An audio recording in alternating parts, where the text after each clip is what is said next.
नमस्कार दोस्तों, RP educational classes में एक बार आपका पुनः स्वागत है।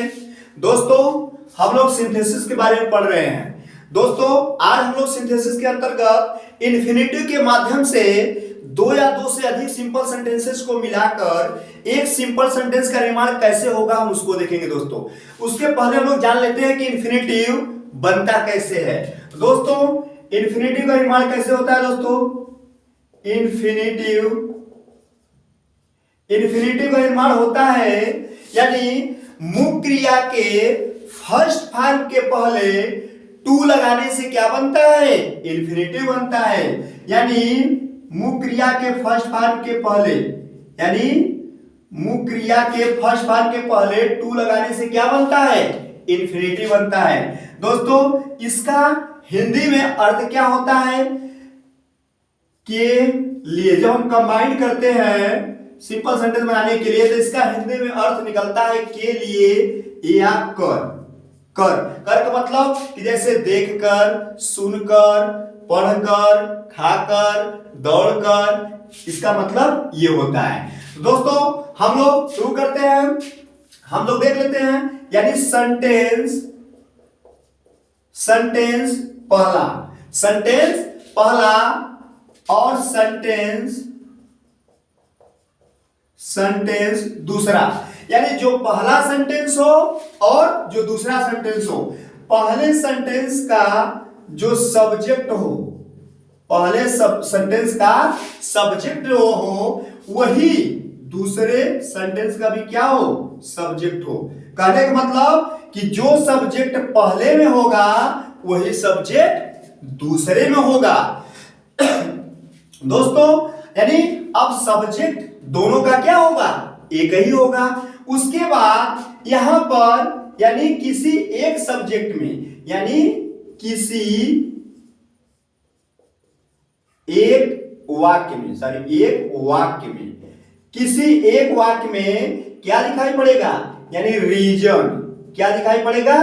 रीजन दिखाई पड़ेगा दोस्तों। और दूसरे वाक्य में क्या दिखाई पड़ेगा? रिजल्ट।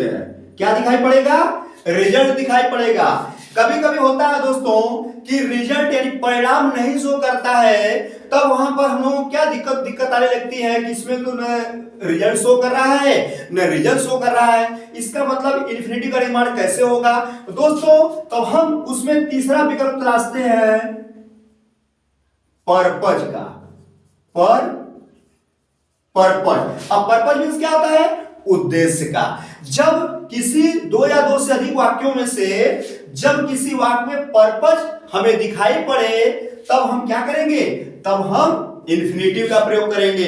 दोस्तों, इसको हम लोग कुछ एग्जाम्पल के माध्यम से देख लेते हैं। एग्जाम्पल के माध्यम से कैसे दो या दो से अधिक सिंपल सेंटेंस को मिलाकर एक सिंपल सेंटेंस का निर्माण हो सकता है। दोस्तों, एग्जाम्पल इसका हम लोग शुरू करते हैं।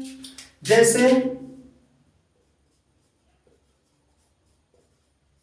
एग्जाम्पल जैसे Ravi ran fast, he wanted to get first prize.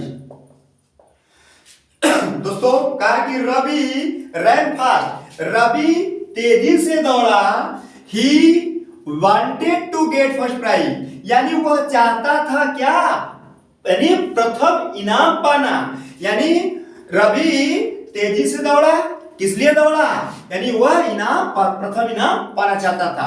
दोस्तों, यहां पर कहा कि ही वांटेड, देखिए, यानी पहले वाक्य का जो सब्जेक्ट है वही क्या है? दूसरे वाक्य का सब्जेक्ट है। यानी तेज कौन दौड़ा? रवि दौड़ा। और उसके बाद पहला इनाम कौन पाना चाहता है? रवि, यानी रवि ही पाना चाहता है। तो दोनों वाक्य का कर्ता क्या है?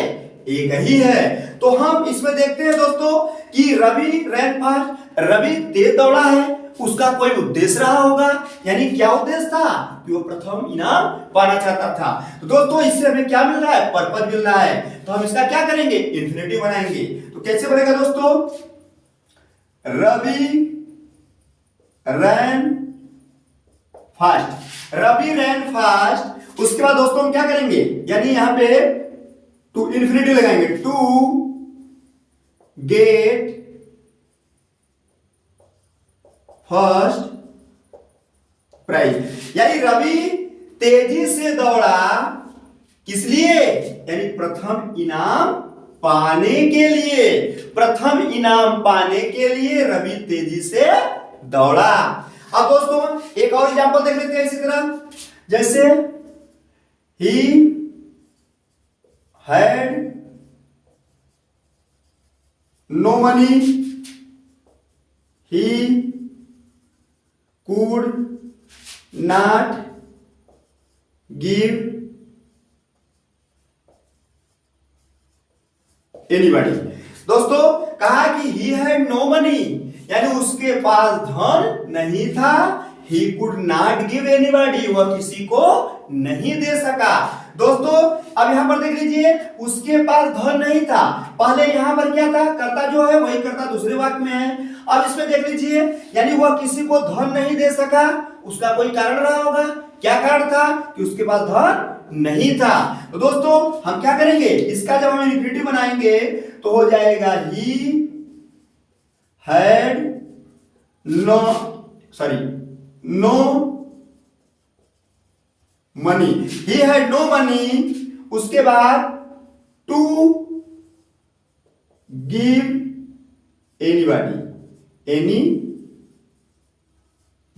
यानी देने के लिए, किसी को देने के लिए उसके पास धन नहीं था, के लिए उसके पास धन नहीं था। इसी तरह दोस्तों हम एक एग्जांपल और देख लेते हैं, जैसे he went to Varanasi, he went to Varanasi, he wanted to see the Vishwanath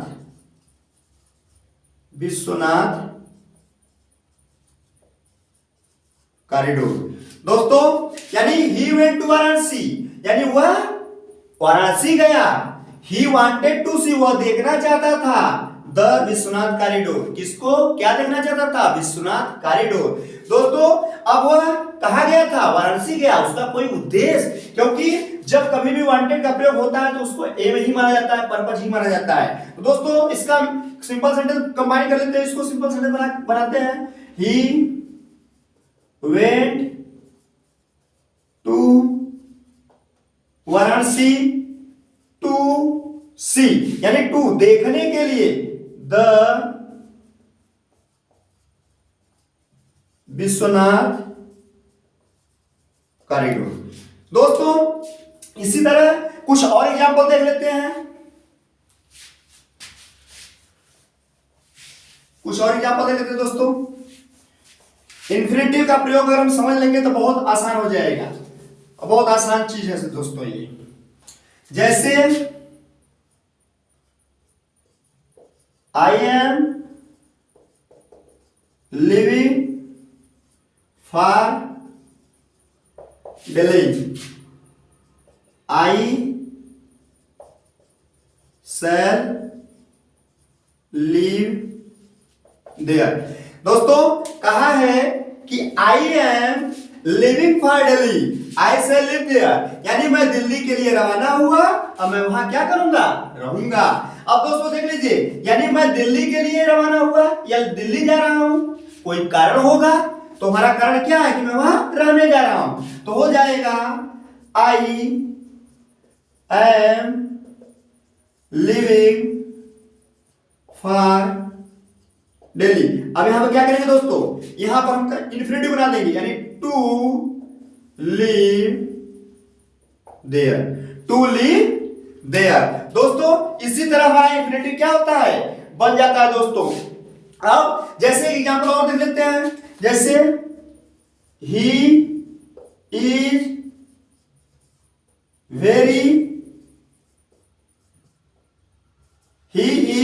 very happy, full stop, he heard he heard the news of his success यानी कहा है कि वो बहुत खुश है, यानी he hear the news of success, जब अपने सफलता के बारे में सुना। तो दोस्तों हम क्या करेंगे इसको, यानी इसका क्या है, ये हमारा क्या है, ये हमारा रिजल्ट है, यानी वह खुश क्यों है, यानी खुशी का कारण या परिणाम क्या है कि उसको सफल हो गया है। तो दोस्तों हम क्या कर लेंगे, he is very happy to hear, यानी मुक्रिया को क्या करेंगे पहले रूप में ला देंगे, उसके पहले टू लगा क्या बना देंगे infinitive. Here the news of his success. दोस्तों अब यहां पर देख लीजिए, बहुत से लोग ये सोच सकते हैं कि यहां पर एडजेक्टिव है, एडजेक्टिव के पहले एडवर्ब का प्रयोग हो गया, तो यहां पर इसके पहले जब हम इसको कंबाइंड किए तो यहां पर एडवर्ब टू का प्रयोग क्यों नहीं हुआ। तो दोस्तों चूंकि यहां पर एडवर्ब टू का प्रयोग तभी होगा जब यहां पर यानी कैन नॉट या कुड नॉट का प्रयोग होगा। तो दोस्तों अब एक एडवर्ब का भी देख लेते हैं एग्जांपल, एडवर्ब का भी देख लेते हैं, जैसे Ram was very weak, he could not walk properly। दोस्तों कहा है कि Ram was very weak, Ram बहुत कमजोर था, he could not walk properly, वो उचित ढंग से नहीं चल सकता था। तो दोस्तों अब यहां पर देख लीजिए, यहां पर भी बनाएंगे, अब चूंकि वो उचित प्रकार से नहीं चल सकता था, उसका कोई रीजन रहा होगा, उसका कोई कारण रहा होगा, तो इसका मतलब क्या हो जाएगा, इन्फिनिटिव जब बनाएंगे तो यहां पर हो जाएगा राम वाज। अब दोस्तों एडजेक्टिव के पहले वेरी का प्रयोग हुआ है तो यहां कर लेंगे टू, एडवर्ब बना देंगे, उसके बाद हो जाएगा टू वीक।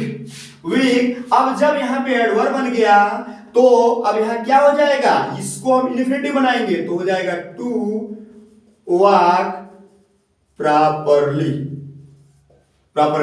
दोस्तों इसी तरह इन्फिनिटिव का प्रयोग होता है, यानी दो या दो से अधिक सिंपल सेंटेंस को मिलाकर इन्फिनिटिव के माध्यम से एक सिंपल सेंटेंस का निर्माण करते हैं। दोस्तों अगर वीडियो पसंद आए तो सब्सक्राइब करिएगा, लाइक करिएगा ताकि अधिक से अधिक लोगों के पास मेरी वीडियो पहुंचे।